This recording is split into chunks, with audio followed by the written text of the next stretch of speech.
Bueno, nuevamente nos reunimos para hacer unos diálogos sobre el libro de la llamada. Y hoy tenemos los interesantes capítulos 17 y 18. En el capítulo 17, pues Lorenzo es tentado, se produce una tentación y vemos cómo reacciona Lorenzo, cómo piensa, ¿no?, en el momento en que es tentado. Y luego en el capítulo 18 vemos cómo Lorenzo se convierte en trovador y se sale de su centro y recibe la señal, ¿no?, directa, que tenía que volver a su centro porque ya no podía jugar, ya no podía vivir sin responsabilidad, porque se estaba convirtiendo en un héroe, ¿no?, en su camino.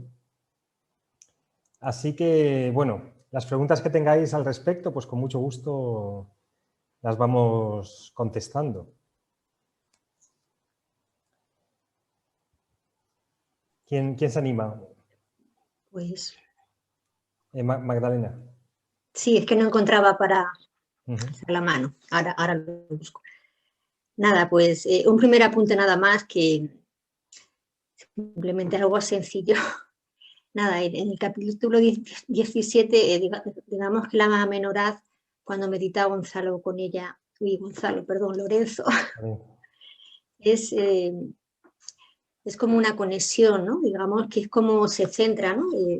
Aunque aparece en todo el libro la menorá, pero digamos que cuando hace la meditación, como que conecta con él mismo, ¿no?, con el mundo espiritual, ¿no? Entonces, lo han notado así al principio porque, bueno, me había resaltado, me ha parecido que estaba bien, ¿no? Y como que hay un vínculo ahí, una conexión, ¿no?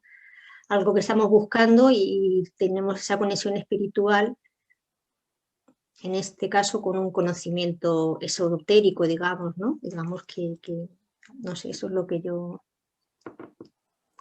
creo. Ya en otros diálogos ha surgido este tema, y la menorá es muy importante porque es la conexión espiritual simbólica con un objeto externo que tiene el héroe, ¿no? Y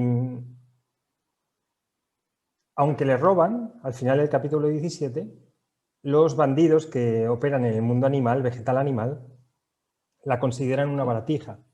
Y vemos cómo las personas del mundo vegetal y del mundo animal consideran la conexión espiritual como si fuera una baratija, como si no valiera para nada, cuando es en realidad lo que le salva la vida a Lorenzo posteriormente, porque antes de que caiga el rayo, la menorá se vuela y por ir a buscarla, justo no le cae el rayo a él.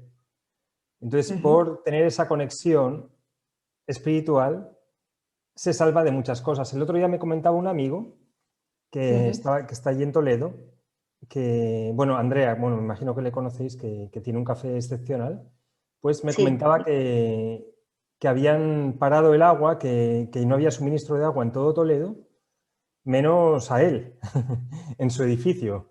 Y esto muchas veces ocurre porque es una persona bastante creyente, y cuando tenemos conexión espiritual, digamos que no estamos sometidos a las mismas reglas que la mayoría de la gente.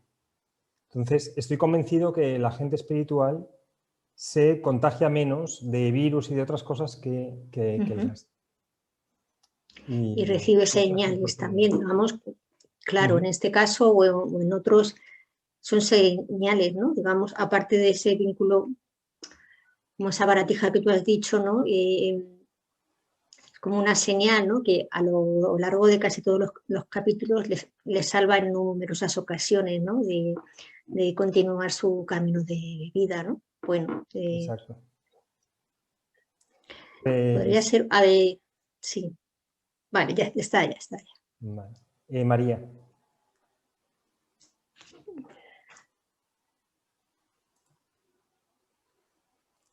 ¿Tienes que poner el volumen? ¿Ya? Respecto a esto que has comentado del chico de Toledo, yo también en este tema del temporal he tenido varias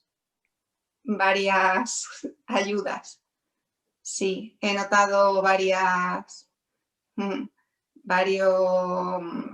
el coche lo dejé en una zona y cuando lo recogí a los 10 días estaba que parecía que no había pasado nada.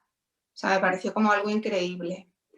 Y después también, cuando empezó la nevada, hice autostop y también, porque no pude coger el coche, y también en cuanto levanté la mano se paró una persona y sí, eso lo vi una señal clara. Sí, sí. Las personas que hacemos trabajo espiritual no estamos bajo las leyes de la mayoría. Las leyes de la mayoría, que son, digamos, las leyes físicas y las leyes sociales que imperan en el inconsciente colectivo y el karma del colectivo, nosotros no estamos sujetos a él. Sí, yo ahora lo he visto muy claro. Sobre todo ese día que estaba la gente muy desesperada porque no había taxi ni autobús. Sí, yo me quedé totalmente alucinada con, además, el tipo de persona que se paró. Bueno, fue algo, me quedé como impactada. Sí. Entonces, este tipo de ayudas se reciben todo el tiempo y, de hecho, la vida es mucho más fácil para las personas que trabajamos en el mundo espiritual porque también lo que hacemos es practicar la renuncia al resultado del deseo. Podemos desear algo, pero si no ocurre tampoco pasa nada. Entonces, en esa actitud espiritual de renuncia recibimos muchísima ayuda. Y entonces lo que para muchos es difícil y es una lucha constante, para las personas que estamos en el mundo espiritual se hace todo mucho más fácil. Entonces, de repente recibimos ayuda sin saber de dónde vienen y bueno, hay un dicho que dice que un santo se metió en medio de la guerra, en una guerra de trincheras, y las balas no le llegaban a él. O sea, había como una protección espiritual y se salvó. Lo que nos salva es el conocimiento y la intención espiritual. Sí. Humberto. Gracias. Mira, más que preguntas, es lo que pasa. Empieza el capítulo 17 con espejismos y observo que él, después de emprender nuevamente el convento, el viaje hacia su meta, sale renovado. Sale en su centro, nuevamente, alegre, firme en su objetivo. Además está de regreso, dice que como que lo escuchan y que no le faltará nada, tiene seguridad, además recibe comida, vive las cosas desde otra perspectiva, ¿no? Tan es así que da gracias por la vida cada mañana, se vuelve agradecido, irradia confianza, porque se acerca a los extraños y los extraños le dan comida, le dan ropa, consejos e incluso le dan dinero. Y le recuerdan algo muy importante, la reciprocidad, o sea, como la cadena de favores, ¿no? Así como él irradia y recibe, él tiene que hacer lo mismo. Y eso es energía pura. Entonces de ahí surge una pregunta. Después de experimentar confianza, libertad, etc., se sintió con miedo y solo al lado de un frío personaje que lo estremece, que no le hace dudar, sino le hace recapacitar, darse cuenta que, bueno, la vida no es tan llena de dulzura. Y después tiene un sueño. Yo me quedo en ver, ese personaje existió y le transmitió eso. Y después en su sueño se transformó en un mensaje. ¿Podrías aclarar eso, Gonzalo? En el camino del héroe, en el viaje espiritual, uno nunca sabe lo que es un sueño o lo que es físicamente real. Es decir, estamos proyectando una vida, pero en esa vida puede que aparezcan personajes que son reales, o sea, que sean físicos, o puede que no sean físicos del todo, sino que sean proyecciones o cuestiones que necesitamos para nuestro desarrollo. Entonces, llega un punto en el camino espiritual que el héroe es tentado. Y entonces, digamos que a nivel colectivo hemos creado un personaje que en Harry Potter se llama aquel quien no se puede nombrar, que es la proyección del colectivo en este personaje de las cosas que son poco armónicas. Y entonces al héroe se le presenta este personaje, que se suele presentar de dos formas. Una, de una forma muy seductora, que es el caso que le ocurre a Lorenzo, u otra de una forma muy repugnante, que no le ocurre a Lorenzo, que creo que le ocurre a Esther en el viaje a Jerusalén. Entonces, cuando se le presenta a este personaje, que está solo caminando por la senda castellana, ¿ese personaje es real o es parte del sueño o es parte de su, digamos, de su proyección? Entonces, no se sabe bien, porque a mí me pasó algo muy parecido. Justo estaba en el hospital de mi madre, cuando le dijeron que le quedaban muy pocos días de vida, y estaba saliendo y vi a un personaje súper siniestro que me quedó mirando y yo automáticamente sentí que esta persona no era de este mundo. Y en ese momento supe que mi madre iba a fallecer, cuando vi a esta persona. Esto luego lo puse en el libro de Toledo, Jerusalén.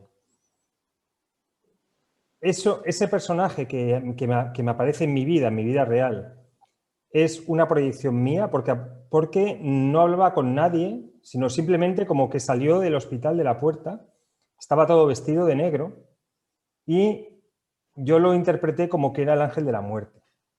Y en ese momento ya supe que era mi madre que iba a fallecer, que él había venido a visitar y ya estaba, digamos, como avisándola de que iba a venir ya.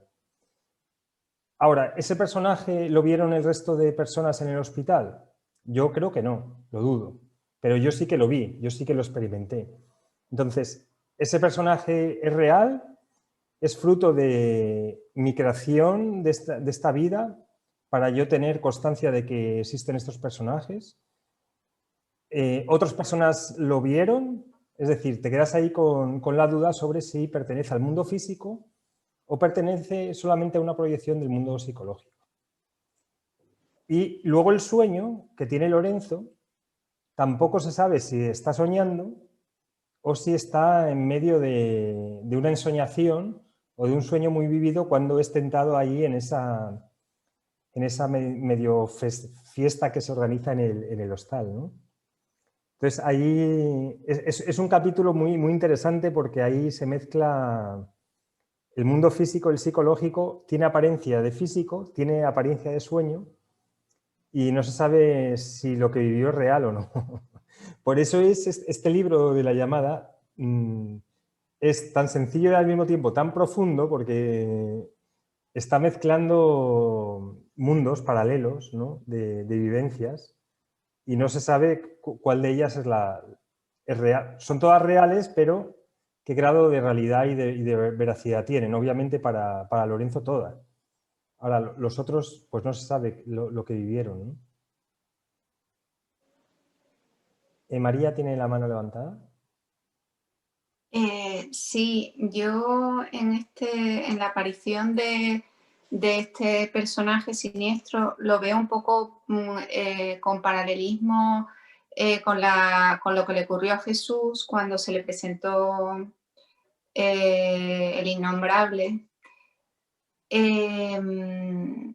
Jesús también había madurado y estaba iniciando estaba en su misión, predicando el Evangelio, y también tuvo una aparición, ¿no? Y también una tentación del diablo. No sé si es correcto este paralelismo de que suele ocurrir cuando... A todas las personas espirituales les ha ocurrido en algún momento. ¿Por qué? Porque es más fácil. Imagínate una persona que tiene una influencia como Jesús, ¿no?, en millones de personas. Es más eficaz sacar del camino a uno que no estar tentando a millones. Entonces, con que saquen a uno, ya sacan a toda la gente que le está siguiendo y que confía. Hubo un caso en Castilla de un rabino que se creyó el Mesías y fueron miles, no sé, 30.000, 40.000 personas, le siguieron, les dijo que lo dejaran todo y que se fueran a Turquía, siguiéndole.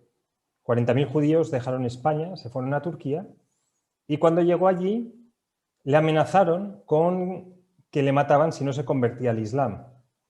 Entonces el hombre se convirtió al Islam y dejó a 40.000 seguidores sin en el vacío, en el limbo. No quiere decir que o sea, lo pongo como ejemplo de una persona que tiene a un montón de seguidores, entonces justo es cuando le vienen a tentar para que, digamos, desvíe del camino o pare el camino del resto de seguidores que tiene. Lo que hace esta figura es retrasar. Entonces, cuando tú, por ejemplo, estás en un trabajo y alguien está retrasando cualquier proyecto creativo y lo retrasa a posta, es esta figura, cuyo objeto es retrasar la evolución de la persona. Porque tarde o temprano todo el mundo vamos a iluminarnos. Porque, digamos, está en nuestro destino como humanidad. La cuestión es cuándo se va a hacer. Y esta figura lo que hace es retrasar el progreso. Entonces, en el momento en el que cae en la tentación, a lo mejor retrasa a esa persona durante 4 o 5 vidas posteriores. Y ya en la quinta o en la sexta vida ya decide continuar. Esto le ocurre a Esther en un diálogo con la misma figura en Toledo, Jerusalén, y ella dice que ya había caído en aquella tentación y que tuvo que empezar de cero la subida por el árbol de la vida, la escalera de Jacob, tuvo que empezar de cero para volver a retomar el estado de conciencia que tenía antes de ser tentado. Entonces, caer en la tentación lo único que hace es retrasar nuestra evolución. Y este es el objeto de la figura. Porque la batalla ya la tiene perdida, entre otras cosas porque es creación de Dios. Es decir, hice un vídeo donde comentaba que el mal, o el supuesto, lo que llamamos mal, es también una creación de Dios. Con lo cual no hay, digamos, no hay nada que se escapa, digamos, al dominio de la divinidad.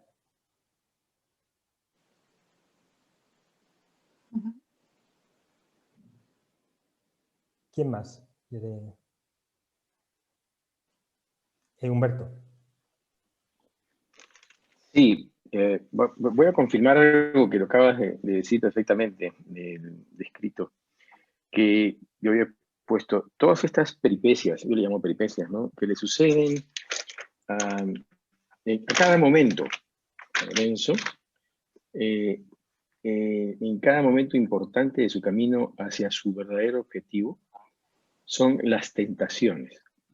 Son tentaciones de la vida terrena, pero que le hacen fuerte. Lo primero que quería preguntar, que siempre es así, bueno, lo acabas de confirmar, siempre es así, es como regresar a lo largo de la vida, la parte animal, pero eso es para descubrir de manera no espiritual su nivel de conciencia. Sí. O sea, la tentación lo que hace es probar si estás lo suficientemente preparado para asumir la responsabilidad que te lleva el camino espiritual. Entonces, digamos que la tentación es un instrumento de Dios para probar si realmente estás preparado para asumir la responsabilidad. Supongamos un matrimonio, se casan, al cabo del año él o ella reciben la tentación de alguien que le quiere seducir. ¿Cuál es el objeto de esa tentación? Probar si tiene la responsabilidad suficiente para mantener una relación o un matrimonio. Entonces, si cae en la tentación, ya ha probado que no tiene la capacidad ni la responsabilidad suficiente, tiene que iniciar de nuevo su trabajo personal hasta que vuelva a estar maduro para tener otra relación. Y aquí ocurre igual. El político, por ejemplo, que siente o que tiene la tentación de la corrupción del dinero, pues cuando cae ya a lo mejor tiene que esperar otras 3 o 4 vidas para volver a ocupar un cargo parecido y volver a ser tentado y ahí no caer. Entonces, la tentación realmente lo que pone a prueba es la fortaleza espiritual de la persona. Y suele venir por el dinero, por el poder o por la seducción.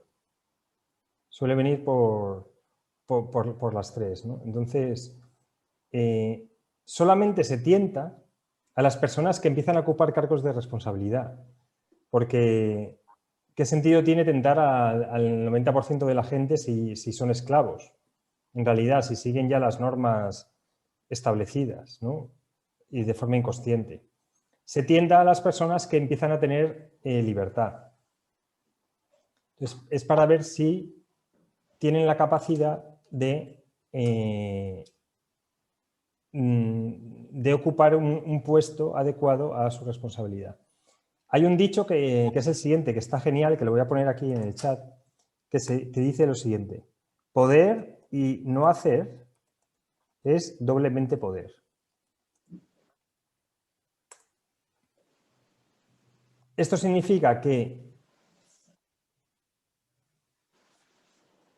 la persona que puede hacer algo, que sabe que puede dañar a otros y no lo hace, es el que tiene el poder verdadero.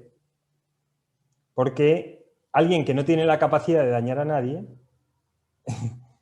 pues todo el mundo es bueno así, ¿no? O sea, si tú no tienes capacidad de hacer el mal porque no has conseguido ninguna capacidad de libertad, no tienes ningún mérito.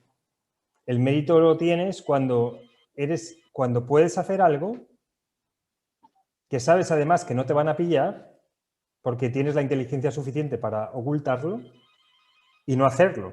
Mamá, que estoy aquí con Gonzalo. Entonces es lo que digo, es poder y no hacer es doblemente poder. Y ahí es cuando se tienta a la gente, cuando tiene la capacidad de hacer el mal.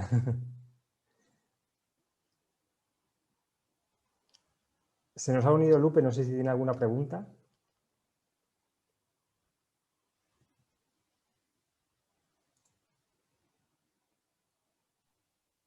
Pues Gonzalo, es que hace mucho que me leí los capítulos y ahora mismo no me acuerdo de si tenía alguna pregunta o no, porque me los leí estas Navidades y acabo de llegar a casa un poco de correpiso y no me da tiempo, lo siento. Vale, no pasa nada. Bueno, ¿qué más? ¿Qué más habéis aprendido de este capítulo? No sé si Magdalena tiene algo que... ¿Magdalena o María?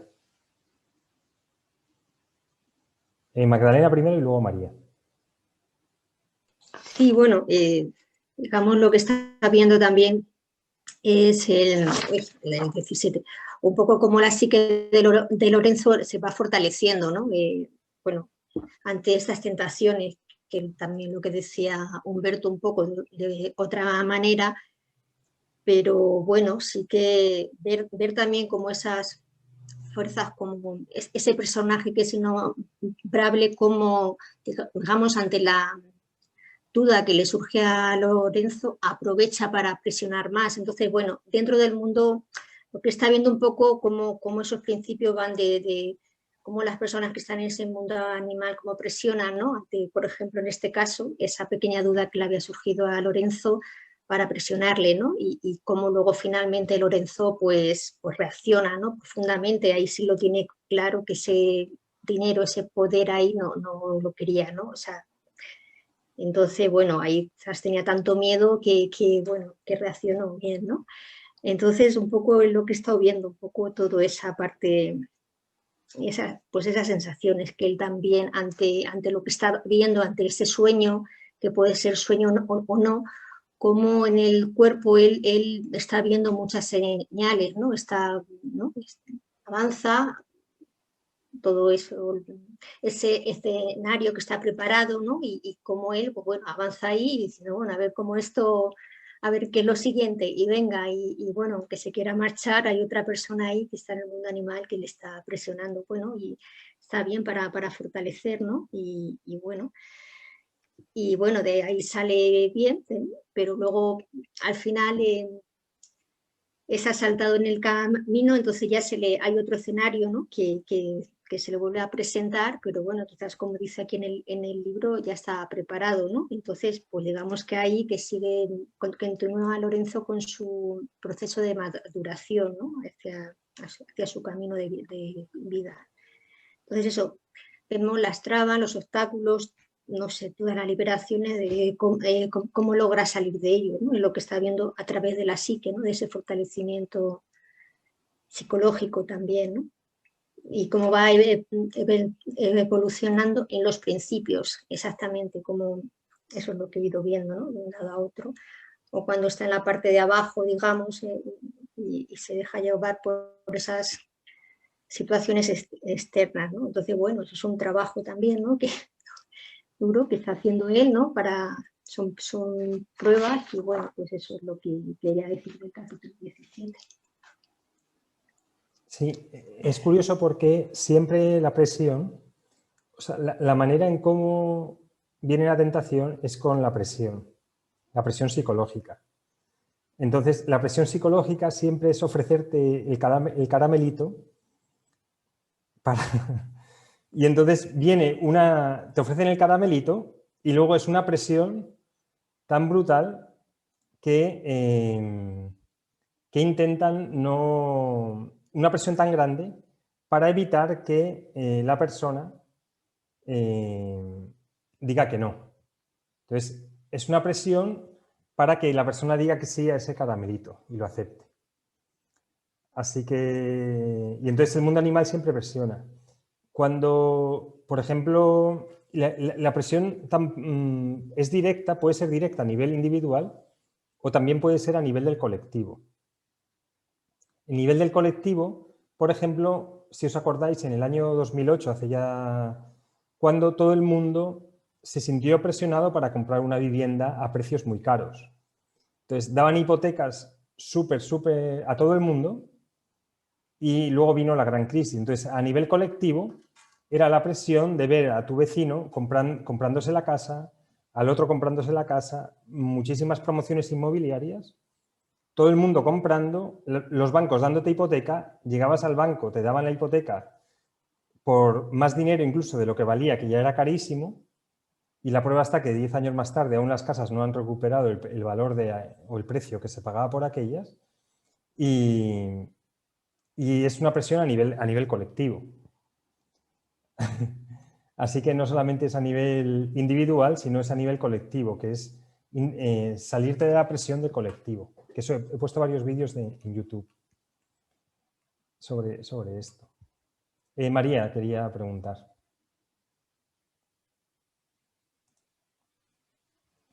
Espera, que te pongo el audio.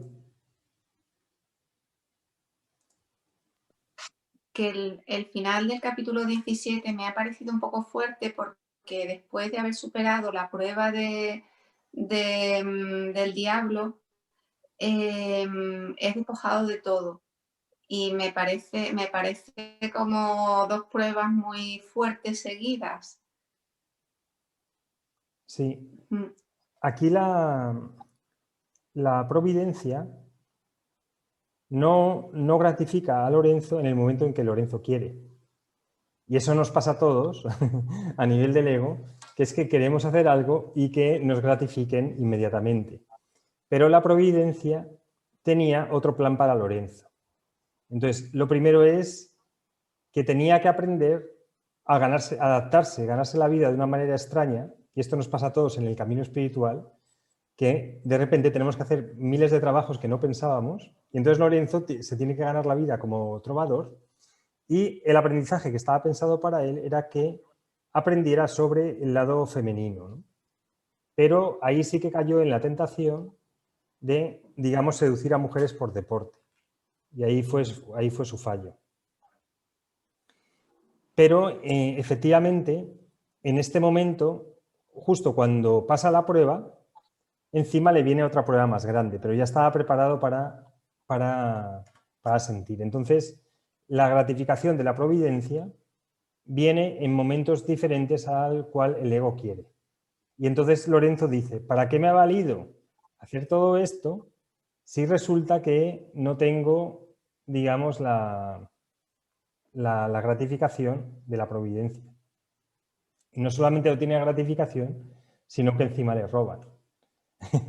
Entonces, hay muchas personas espirituales, en concreto una dice, con amigos así, ¿para qué quiero enemigos? ¿No? Que es los propios guías espirituales los que, justo cuando crees que te va a venir la gratificación, te ponen una prueba mayor.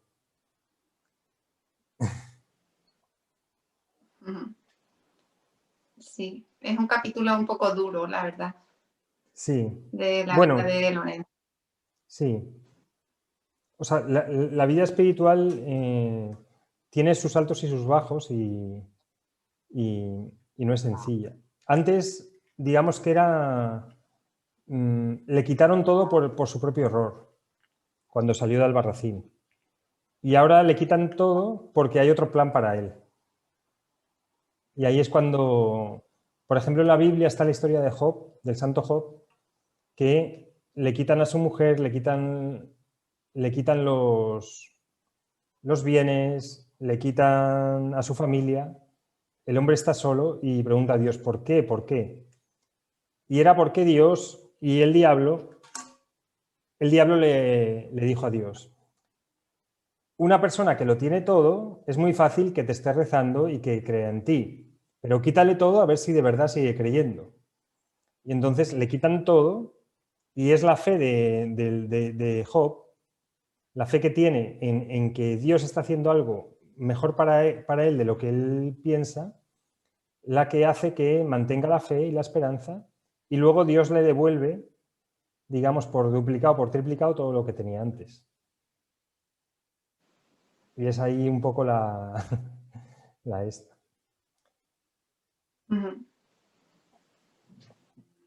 Pues yo creo que más o menos ya... Si no hay ninguna... sí, Humberto. Una última pregunta, Okay. confirmando el capítulo 17 que habla María, que es muy duro. Para mí hay algo también impactante, o estoy confundido, en que después de muchas conquistas, fugaces, diversión, etc., una siente que una sombra acecha a Lorenzo, ¿no? Que había perdido el rumbo. Que no estaba lejos de su desarrollo, de su lado humano. Y hay una parte en que hablas que desde los cielos, como una advertencia, hablan de terminar con su vida. Exacto. Eso tiene que ver con el libre albedrío. Ellos no pueden o pueden intervenir en la vida de una persona o inducirlo indirectamente, como cuando al principio de la llamada hablaba del sufrimiento que podía no llegar a cumplir su meta y llegar a suicidarse por influencia del diablo, en este caso, ¿no? Sí. Aquí hablan sobre importante terminar con su vida. ¿Eso qué tiene que ver con el libre albedrío? No, pues Lorenzo ya es responsable Entonces, el camino que estaba tomando ya era, digamos, que estaba básicamente dedicándose a seducir mujeres, a beber alcohol, de fiesta en fiesta. Entonces, había decidido ya no ser responsable. Entonces, podía hacer mucho más mal del bien que podía hacer. Entonces, decidieron que o cambiaba o que le sacaban del camino directamente. Y esto le pasó a Moisés también en un capítulo, que va a una posada y ahí, gracias a su mujer, recupera el camino. Le ocurre a Moisés en un momento dado. Entonces, cuando está volviendo a Egipto a sacar a la gente de la esclavitud, le intentan sacar del camino. Hay un episodio que es parecido. Entonces ya llega un punto donde dice, mira, es que ya no puedes vivir sin responsabilidad y, por lo tanto, o vuelves al camino, esta es la última señal, porque ya no eres inocente, o si no vuelves al camino, te vamos a quitar del medio. O sea, es la, digamos, en la Cábala sería Gebura, sería la disciplina espiritual aplicada directamente a la persona que ya ha hecho méritos para no tener que recibir. Es decir, no se exige igual a una persona que a otra. Y bueno, una última pregunta porque se está acabando la sesión de Zoom. ¿Y María? Sí, yo también tenía una pregunta en relación a esto, a lo de que desde los cielos pensaron en terminar con su vida, que a veces conoces a gente que llevan una vida muy desequilibrada y llega un momento en que termina de manera abrupta. O tienes un accidente de tráfico o un ataque al corazón, algo así. Sí, pues sí, así es. Es que llega un momento donde ya no le pueden dejar vivir sin responsabilidad. Y bueno, aquí lo tenemos que dejar y nos volvemos a conectar ahora y continuamos.